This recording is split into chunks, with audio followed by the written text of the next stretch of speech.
Inaway ka ba? Sino nag-away? Sino nag-away sa'yo? Oh, inaway si Kalex? Naku, paluin natin sila. No, sumbong natin. Oh, napaka, inaaway yung mataba na yan. Sino ba umapi sa'yo? Oh, inapi kanila. Naku, lagot sila sa lolo. Sumbong natin yun, no? Bakit naman ninyo inaapi si Kalex? Oh, suntukin natin yun. Suntukin. Oo. Suntok natin. No. Pinapaiyak si Kalex. Oh, mabait naman yan. Natulog ka lang maghapon? Natulog ka? Pagkaligo siya, natulog ka lang? Wow. Oh, bait naman pala. Very good naman pala. Good boy na. Na. Oh, good boy na si Kalex ngayon. Hindi na iyakin. Ha? Mabait na. Natutulog na ng matagal. Anak ko po, Diyos ko, ano ba namang uso yan? Haba naman ang kwento naman niya. Bakit naman kasi inaaway nila yan, no? Oh, kawawa naman si Kalex namin. Na. Sino ba ang umaway? Sino umaway sa'yo? Ha? Sino daw? Paluin ni Lolo. Na. Lola, paluin mo nga umaway kay Kalex. Sino ba daw umaway? Naway ka? No? Sino umaway sa'yo? Naway si Kuya Kalex. Naaway ninyo yan. Sino ba? Sino umaway kay Kuya Kalex? Ha? No. Lampas na sa sopa ang paa. Ano yan? Gutom ka pa? Gutom pa si Kuya? Ano yan? Gutom pa ikaw? Hala? Gutom pa ikaw? Ano yung gustong pagkain? Order tayo Jollibee?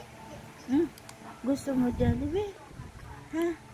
Bibili tayo Jollibee? Bibili Jollibee si Kalex? Oy! Bawal ka pa naman sa papa. Milk lang. No? Bawal ka pa kasi baby pa ikaw. Wala pa ikaw 3 buwan. No. Gusto mo nang kumain? Papapa ka na? Papapa na si Kuya? Ano? Kakain ka na ng kanin? O di lalo ka tataba? Lalo tataba ang baby na yan. Oh, ang bigat-bigat na nga eh. Mabigat na ikaw. Sobra na ikaw mabigat. Si Kuya Kalex na yan. Oh, isumbong natin sa lolo sila. Inaway ikaw. Inaway si Kalex. Bakit naman inaaway ka? Anong ginawa mo? Isumbong natin sa Ate Kyra. Oh, lagot sila kay Ate Kyra. No, papaluin sila ni Ate Kyra, no? Paluin din ni Ate Kyra. Kasi inaaway ninyo yan. No? Sama ka sa amin sa school bukas. Sama ka. Hatid natin Ate Kyra sa school. Sasama ka sa amin. Oo, sasama ka sa school. Pwede yan. Oo, sama ka. Hatid natin si Ate Kyra. Ikaw na lang maghatid. Oo, may motor naman ikaw eh. Kaya mo na mag-drive. Ikaw na lang. Oo, may sasakyan din kayo. Isakay mo na lang kami. Ikaw na lang mag-drive. Oo, kasi si Lolo hindi na pwede. Oo, tayo na lang. Hatid natin si Ate Kyra sa school. Ikaw na lang din magbantay kay Ate Kyra. Pwede ba yan? No. Oh, kaya mo na yun. Oh. Kasi, big boy na ba ikaw? Naku po, kaya mo na mag-drive. Magmotor. Angkas lang. Magmumotor na lang si Kuya Kalex. Sumbong natin yun sa... naku, si Lolo. Hindi na magdadrive si Lolo, si Kalex na lang. Kaya mo na opo. Naku po. Bait naman pala na magdadrive. Sasama natin si Lolo. Opo. So, si Ate Kyra. Sasama natin sasakay kami sa kotse nyo. Tapos sa motor mo. Dami naman palang kwento.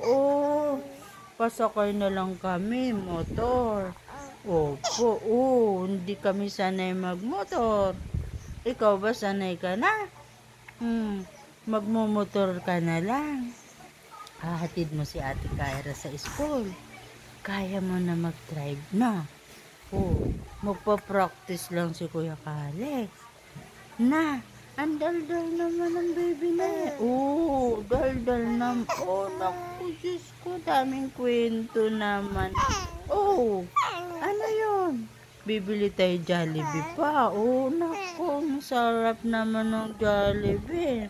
Gusto mo ba din Jollibee? Hindi mo gusto. Bakit? Para yatang may umpong na. Gusto ba ni Alex sumama sa amin? Natulog ka lang maghapon. Natulog ka lang ba? Nagmimi ka lang? Very good naman pala, baby na yan. Very good naman pala yan. Ano yung gagawin mo? Ano yan? May gagawin ka na? Naku, Diyos ko na. Hindi ka ba busy? Na-istorbo kita ng kwentuhan. Hindi. Wala bang gagawin si Kuya Kalex? Wala. Hindi na busy. Hindi na inaantok. Kahapon panay tulog mo. Panay tulog mo lang din. Gusto namin kwentuhan. Wala kaming kakwentuhan. Wala. Opo. Umalis kasi kami kahapon. Naku. Nilagot kayo kay mama. Paluin natin sila lahat, no? Naaway ka? Paluin natin naku. Naku. Nagpapaawa naman na. Lagot sila na. Hayaan mo na, paluin ni Lolo yun. Paluin natin. Ano yan? Papunta na sa tupak ang sumbong. Naku. Tama na. Tapos na. Tapos na yun. Pinalo na ni Lolo. Naku. Pinalo na nga. Karga na. Opo.